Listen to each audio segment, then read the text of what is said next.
Welcome to Food Friends, a podcast inspiring home cooks to try new dishes in the kitchen by sharing trusted recipes, tips, and friendship. Hi, I'm Sonia. And I'm Carrie. We met in Los Angeles over 15 years ago as personal chefs and haven't stopped talking about food since. We're so glad you're here. Thanks for being our food friend. If you enjoyed our podcast, please subscribe, leave us a review, and share this episode with friends. We love hearing from you, so follow us on Instagram or drop us a line at foodfriendspodcast.com. Yes, we'd love to hear from you and your food friends. Happy cooking and eating.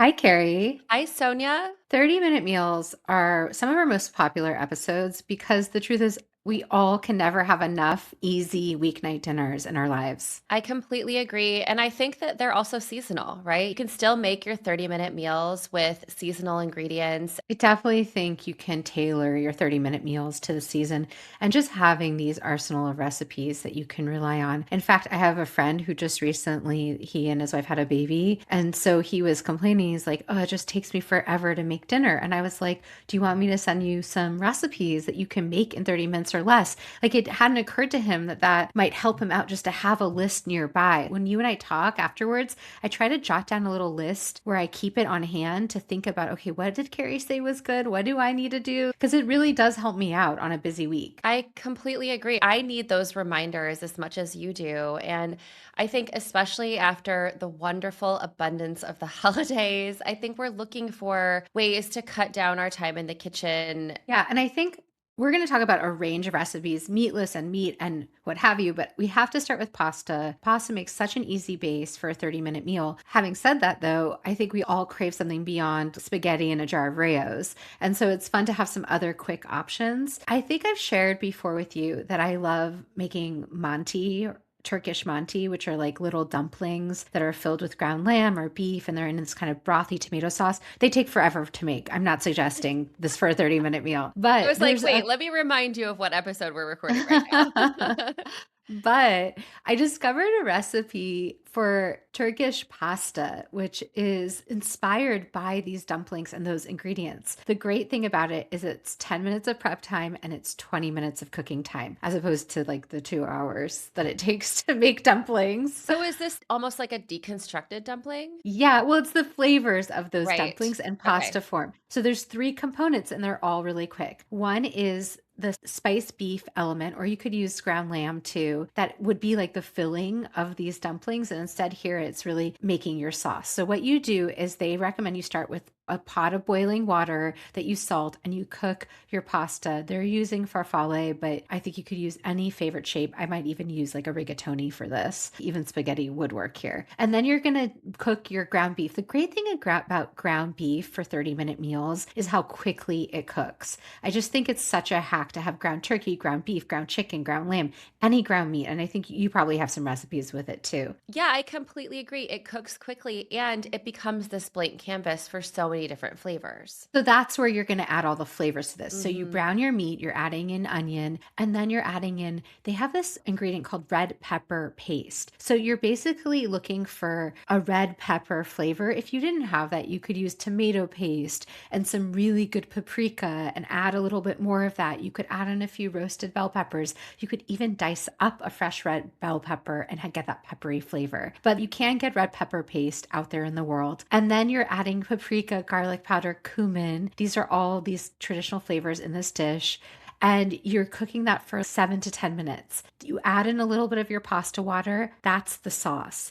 But then they have you make a paprika butter for this other level of flavor. So you're combining in a little saucepan some butter with some paprika, red pepper paste, but just skip it if you don't have it, or use a little tomato paste. That would work too. You're making this fragrant, melty butter. And then you can make a yogurt sauce. Again, these are things that come together in minutes, but these are all the components of this dumpling dish. If you didn't want dairy yogurt, coconut yogurt would be really good here, or almond milk yogurt, or one of those. You just add a little bit of minced garlic and lemon juice to some yogurt. So not a complicated sauce. So then you divide the pasta into bowls.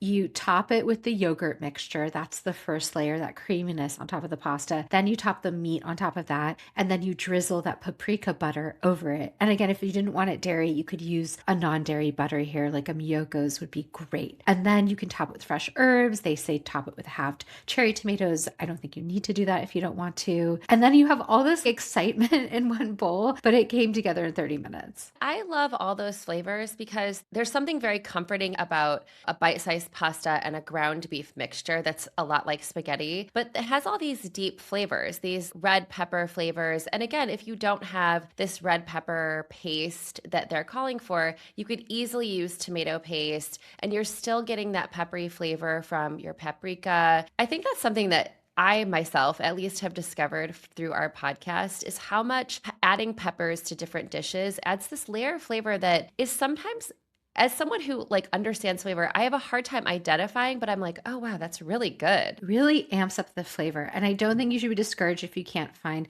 the exact ingredients in a recipe. It's always just what is the idea of the flavor. So there's so many ways to achieve that. Sonia, pasta is also my go-to 30-minute meal. I always reach for a box of pasta and get the water going and then sort of figure out what my sauce is going to be next. And there's this recipe for salad pasta, which really caught my eye for the new year because I still want that comforting bite, but I'm looking to add a little bit more vegetables. Kind of like your dish, there's three main components. One is the pasta, two is the greens, and then three is this flavor base. You get your pasta water going, and again, here you could really use any kind of bite-sized pasta that floats your boat. I'll probably use a rigatoni or a penne, although I know you don't like a penne. Jonathan It's doesn't like. Jonathan who does not like penne. I do think it's the most inferior pasta shape, Oh my gosh. but many people disagree with that. Outrageous. So I support everyone's preferences. I also think a cavatappi is really fun, but the flavor base of this is really interesting. You use an entire can, like one of those small cans of oil packed anchovies, and you get those going in a skillet with an entire head of thinly sliced garlic. Wait, hold on. A A whole whole head head. of garlic. Wow. A whole head of garlic, which, if you want to make that process quicker, you can get those packs of already peeled garlic, and that would really help this process along as well. So it's anchovies, garlic, olive oil, red pepper flakes, and you sort of get that going and get it all warmed up. And then once your pasta cooks, you reserve a cup of the pasta liquid, and then you kind of toss everything together. So you toss your hot pasta with all this beautiful oily, garlicky anchovy base. And then you add greens. And here they call for radicchio, arugula, and basil. But I think you could very easily use any other bitter green like an escarole. You could use baby spinach. If you didn't have, I The think you. combination of radicchio and arugula is going to be so vibrant and beautiful too. Yes. Yes, exactly. One other thing is when you're tossing your pasta together, you add in a knob of butter that here they call for 3 tablespoons of butter and a good squeeze of lemon juice because I think that that's going to create this really rich sauce. And then adding the lemon is going to kind of brighten up all of that garlicky anchovy flavor. It's amazing what anchovies can do for a sauce and garlic. It reminds me too a little bit of that shallot pasta from Alison Roman, which is a Oh, great yeah. recipe. There's like a similar vibe, but I love that this is geared towards a salad because salad is my favorite food group, as you know, and I love pasta. Who doesn't love pasta? And the having salad pasta as opposed to pasta salad, Oh, yes. you can hear the distinction. It's a very smart idea. Yeah, and it's also, to your point, it's really colorful, especially if you're using that radicchio or treviso, any of those bitter greens that you're finding in the winter. They do sweeten up a little bit with a little of that heat, but because their leaves are a little bit more robust, they don't wilt down the same way that an arugula or a spinach will. And I've learned that if you soak your radicchio in ice water, if you take a step to do that, like let it soak for half an hour to an hour, it cuts a lot of the bitterness out. Oh, I And didn't it know really that. does help. So sometimes lately, when I've been bringing it home from the market, I'll do that right away. And then I'll spin it dry and then just store it in my fridge, in an airtight container in a Yeah. bag with a paper towel. And it really does help cut if it's a particularly bitter green. I don't mind a little bitterness, but I find it can go like a little extreme for some people. Absolutely. Yeah, when I'm thinking about 30-minute meals or quick meals, I'm thinking about like what are the ingredients that can get me the most bang for their buck fast? Pasta is obviously one of them, but Sometimes I'll pick up ground beef or chicken or turkey when I'm shopping for the week, put it in my fridge, and then that night I might look up ground chicken Yeah. recipes or something alike. And on one of these kinds of ground meat quick weeknight dinners, one of the recipes I started making was a 10-minute Thai basil dish, which Really? is yeah, you can find it almost at any Thai restaurant. And it relies on a pound of ground chicken or turkey or pork, whatever you eat. And then it's about the ingredients you add to it. Even Thai chilies, you can often now find at a grocery store. They're like the little smaller chilies. But if you couldn't find a Thai chili, you could use a serrano pepper, a little bit of serrano, or a little bit of a Fresno chili. So in a wok, or a cast iron skillet, I would say works in place of a wok, or a good heavy bottom skillet. Whatever you have will work. On high heat, you add oil, you add some chopped fresh chilies, some diced shallot, and garlic. And you're doing a quick hot fry, 1 to 2 minutes. So you're infusing all that oil with the shallot, the garlic, the heat of the chili pepper. Also, if you didn't like it hot, just, maybe you could use a little Yeah, chili I'll do flake. half a Keep chili. it Yeah. out. Yeah. Then you add your ground chicken and you're breaking it up for just another few minutes, like real quick, just getting it flash fried. This is where all the flavor comes in. To your pan, you just add a little bit of sugar, or sometimes I use maple syrup instead of sugar, soy sauce, a little bit of fish sauce, and just a little bit of chicken broth or whatever broth you have on hand. So it's making a kind of sauce and glaze over your ground chicken. At the very end, you throw in a bunch of Thai basil. If you couldn't Oh, find Thai wow. basil, you could definitely use regular fresh basil, which is available year round at every grocery store. And then that is it. You serve that over rice, which you could make on the stovetop in 20 minutes or in a rice cooker or however you like to make rice. That is a very flavorful and satisfying dinner all on its own. Sonia, what I think about when I think about that recipe is the rice actually takes longer to cook than does the stir Yes. fry. And Yes. I'm also offering a similar idea, but with different flavors. What really drew me to this recipe is the name, which is egg roll in a bowl. It's by the pioneer woman, Ree Drummond. And I think she's really great at coming up with these really fun ideas that are very family friendly. And listen, even if you don't have kids, I think having a meal like egg roll in a bowl is such a fun idea, right? It just makes a weeknight like a little bit more fun. So, what I would do is I would get my pot of water going for my rice or start your rice cooker. And then here it's similar ideas. So she's calling for a pound of ground pork. Certainly, you could use chicken or turkey if you wanted to. I would just err on the side of using something that has a little bit more fat, a dark meat chicken or a dark meat turkey. And then there's fresh ginger and garlic and green onions, soy sauce, a little bit of chicken broth, a little bit of honey, a little bit of sesame oil, and a little cornstarch. And for the vegetable component of this, she actually calls for one of those bags of coleslaw, like a tricolor coleslaw mix. And then you're serving this over rice with a little bit of sesame seeds. She also says you can add some fried wonton strips, which I think would be a little bit of nice crunchy texture here. You could pass sriracha or chili crisp at the table if you had diners who liked it to be a little bit spicier. Yeah, I think the Pioneer Woman really understands quick weeknight dinners and what people really want to eat. And the flavors of an egg roll are so iconic. That cabbage, that carrot, that's just what you think of when you think of an egg roll. And it's satisfying. I love it deconstructed. I love any kind of fun play on a popular dish. It's like you can take these dishes that take a long time to make and have all the benefits by turning it into a quick skillet meal. It's such a good idea, even for other dishes. Yeah, and I think your reminder about the iconic flavors of an egg roll is the heat actually is what makes that cabbage sweet along with the grated carrot. And so adding it into and kind of stir frying it all together, those flavors are really kid friendly too. I feel like my son would really love this. I think he would too. I think you wouldn't even notice the cabbage because it gets kind of melty and sweet Yeah. and delicious. So when I'm cooking for my client, I don't actually often think of 30-minute meals because I have a lot more time to spend cooking for her Yeah. than even for myself sometimes. But sometimes like a 30-minute meal emerges just because it is a quick meal. I'm also always looking for ways to make steak interesting for her. She eats a lot of protein. She likes to have a lot of steak, and I can make a great steak and that's delicious. But I always want to find something like a little fun, a little different. Every once in a while, I make her something called garlic butter steak bites. And Oh my gosh. I'm so sold. I want to know everything. it's really kind of what it sounds like, incredibly uncomplicated. There's a ton of recipes out there. I'll include one that's really simple. But instead of cooking a whole steak, You get a steak that you would be able to sear quickly, so not stew meat. You get like a ribeye or a New York or whatever cut you like. I like one with a little marbled fat in it. I know you do too.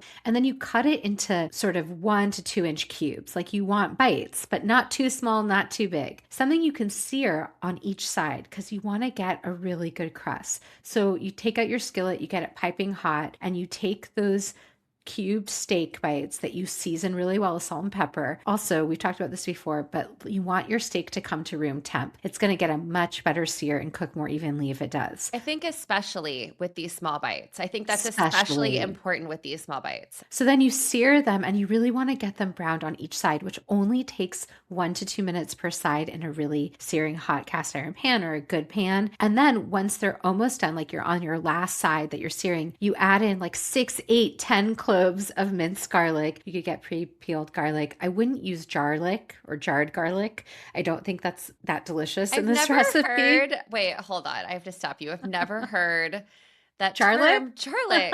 That's really fun. That's funny. It doesn't at all taste like garlic to me. No, there's this TikTok chef. He like comments on people's posts. He's actually a really lovely sort of personality, but he's really anti-jarred garlic and he's always calling it garlic and telling people to avoid it. I understand for some people it's something they rely on. We don't judge, but I do think here is where it's worth having some fresh garlic. I think that's a fair point. Listen, I think anything that gets people to cook at Yes. home is we are such advocates for, especially if you like it. All that matters is if you like it. But I think it's an important distinction and a good tip in this recipe is that there are so few ingredients in here, That's right? what it is. And so When you you have really want so that few good, ingredients, yeah. yeah.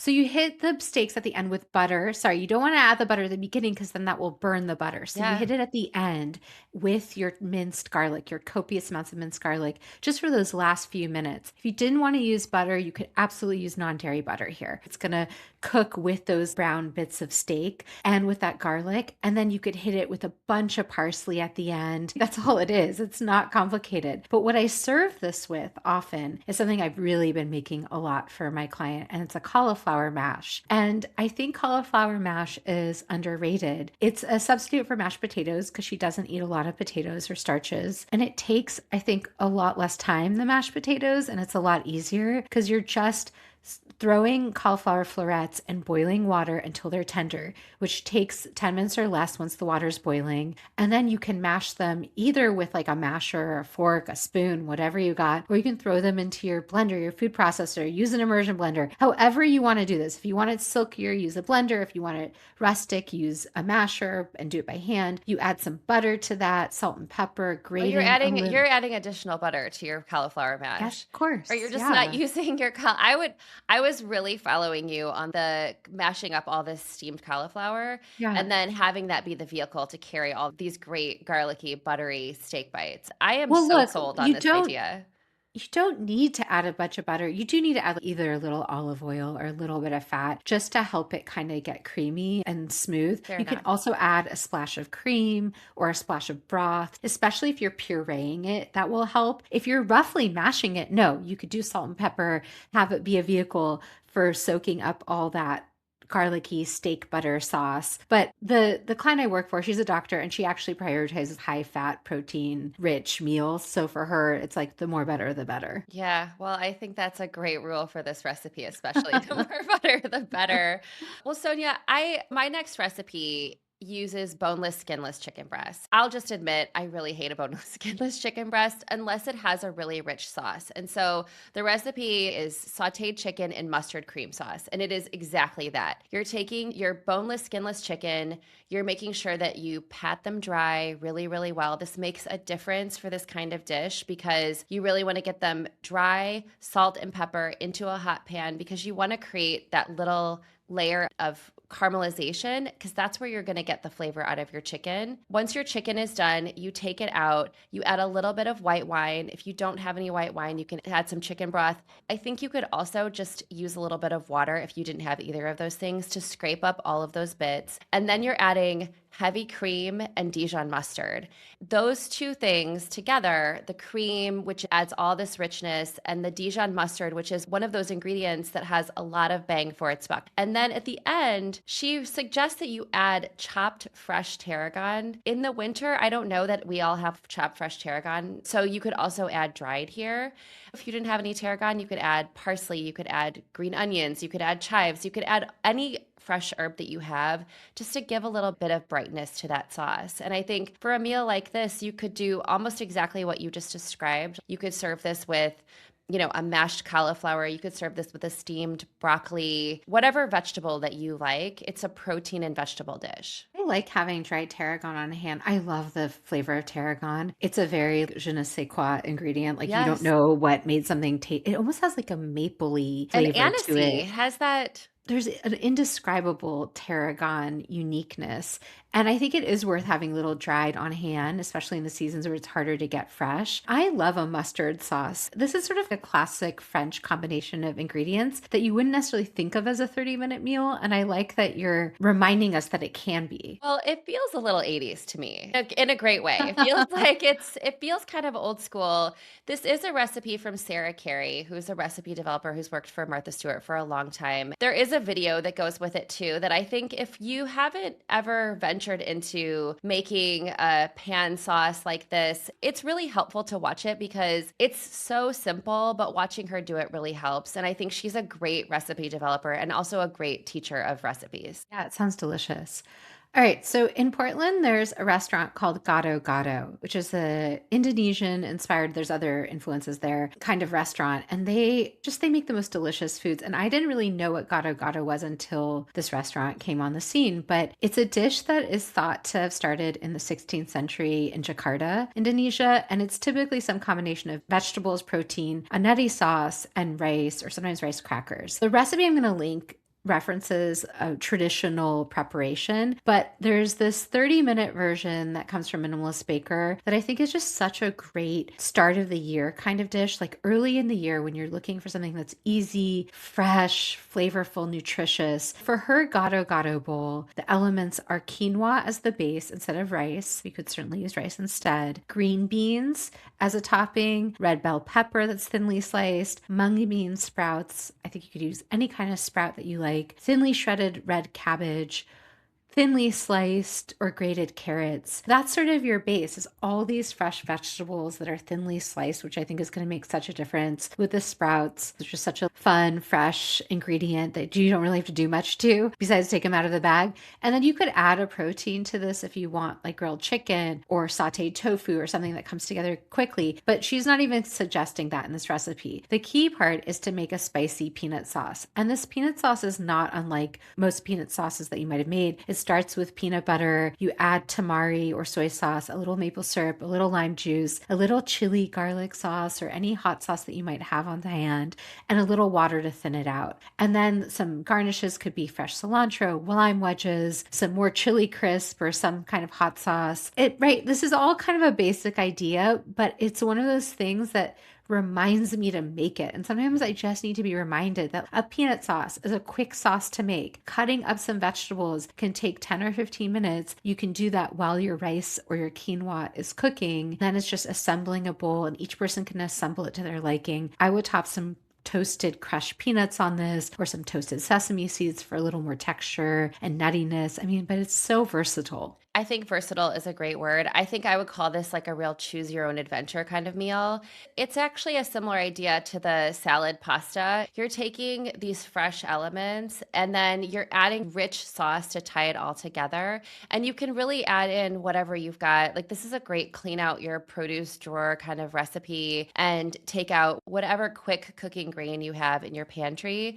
I mean, this to me is something that if I came to visit you and Jonathan, you would just lay out a beautiful spread of like this for lunch and we would all sit there and eat together. But I think these are the kind of ideas that we need to be reminded of when we're trying to get dinner on the table in 30 minutes or less. Absolutely. Sonia, I want to share a recipe for, and wait for it. It is for salmon patties using salmon from a can. Do you ever use salmon from a can? No, but my cousin actually makes this kind of thing. Salmon patties, always with salmon from a can, and sometimes also tuna. Well, What I like about this is it's a pantry ingredient. And if you are really opposed to the idea of salmon in a can, wait, just hold your judgments until I'm finished. You could also use one of those vacuum sealed packs. I think that those are a little bit more But appealing. there's still canned fish. I mean, it's not just if it comes in a pouch or a can, it's the same. It honestly tastes really similar.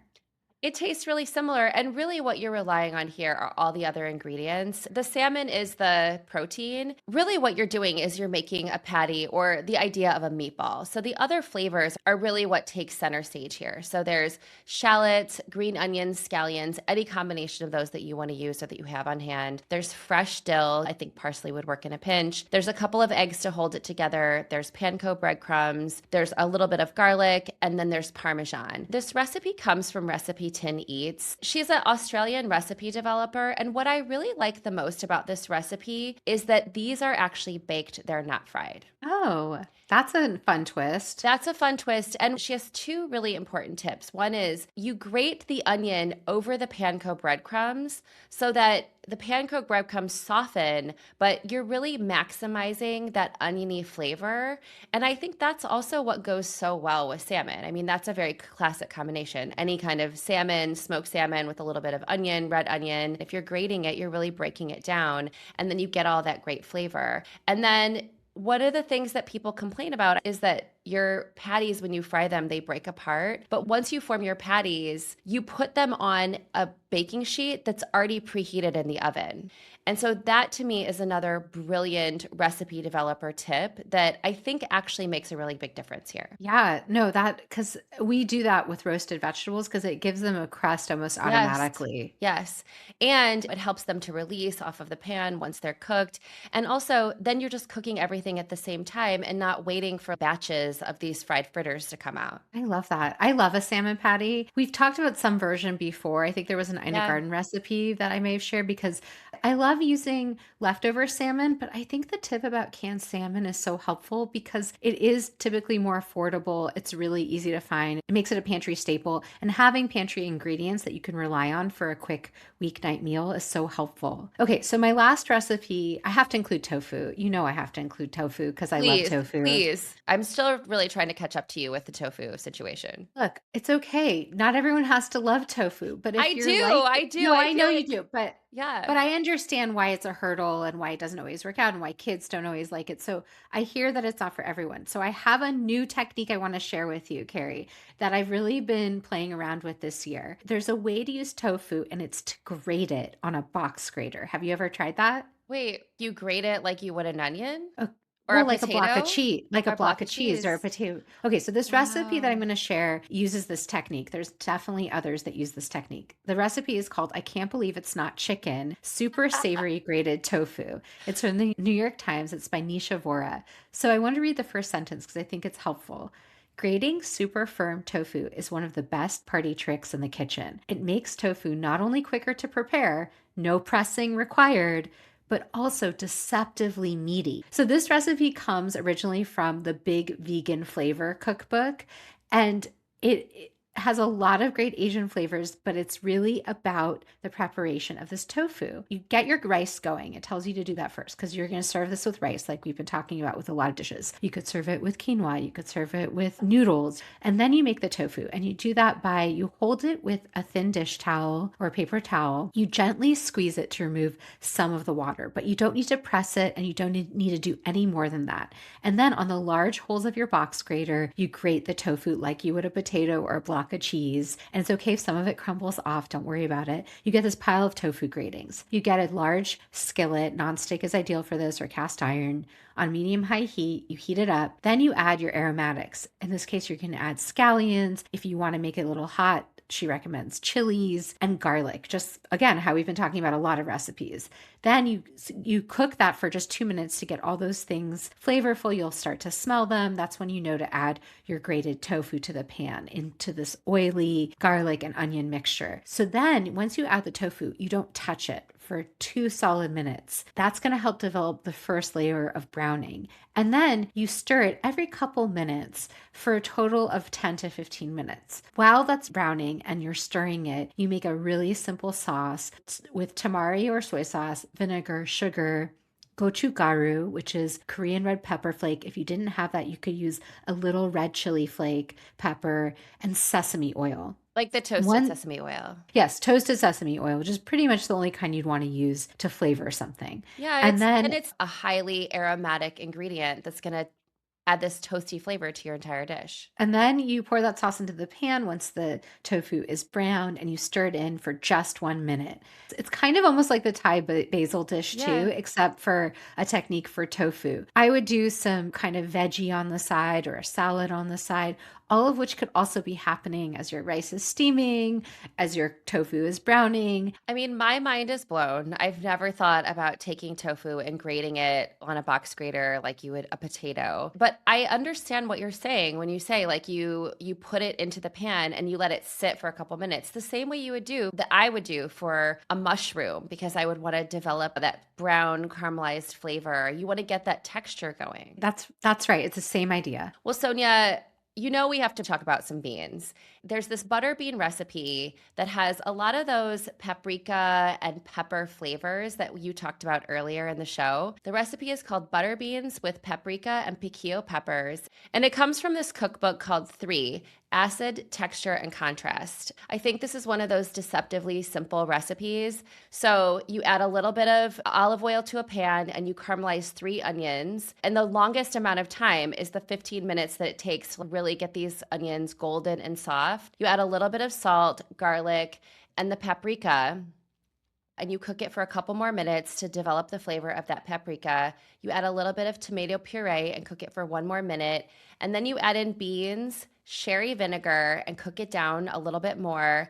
And then you add a jar of piquillo peppers, which are a special kind of Spanish pepper. But certainly if you didn't want the smokiness and the spiciness of a piquillo pepper, you could use a jarred red bell pepper that you have in your pantry or that you can easily find at the grocery store. Yeah, because piquillo peppers you don't see everywhere for sure, but they are a fun ingredient. And that is something that's helpful for a 30-minute meal. So just have one interesting ingredient in your Yeah. pantry, like a little thing of anchovies, a beautiful jar of fire roasted red peppers, or something like that. The recipe suggests that you serve these beans basically over a salad, that you can toss some greens and some herbs with a little bit of good olive oil and maybe hit it with a touch of vinegar or lemon. But you know me, I love a crostini. I would definitely get some bread toasted, maybe rub a little bit of garlic clove over it, pile these beans on top, add a little bit of olive oil, and call it dinner. Yeah, I love butter beans. They also can be a little trickier to find. I think a cannellini bean works in its place if you can't find canned butter beans, but they sound like what they are. They're buttery, they're meaty, they're richer. And so they're really fun to have on hand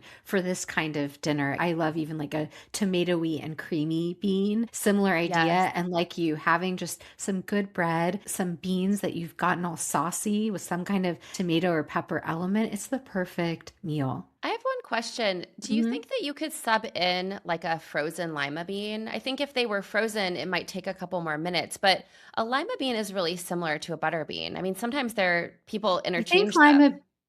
Sometimes I do think a lima bean is less fatty and soft, firmer, Yeah. and so texturally, it's a really different experience. For me, a cannellini or a navy bean is usually a better swap, just to keep that sort of creaminess and mildness. Yeah, I think that's a good suggestion. I was thinking about it because a lot But of do what makes you happy. I don't think that we say this over and over, but you should really trust your own intuition. There's no wrong thing to cook. well, and the recipe also says like cans of butter beans or lima beans. So maybe if you're Oh, using a can of lima beans, it has that softer texture. that might be so. Yeah. Yeah. So there's lots of quick meals to choose from here. It's really getting me actually excited to cook tonight. I have a few ideas of what I'm going to make for dinner now. Yeah, me too. Until next time. Bye. Thanks for being our food friend. If you enjoyed our podcast, please subscribe, leave us a review, and share this episode with friends. We love hearing from you, so follow us on Instagram or drop us a line at foodfriendspodcast.com. Yes, we'd love to hear from you and your food friends. Happy cooking and eating.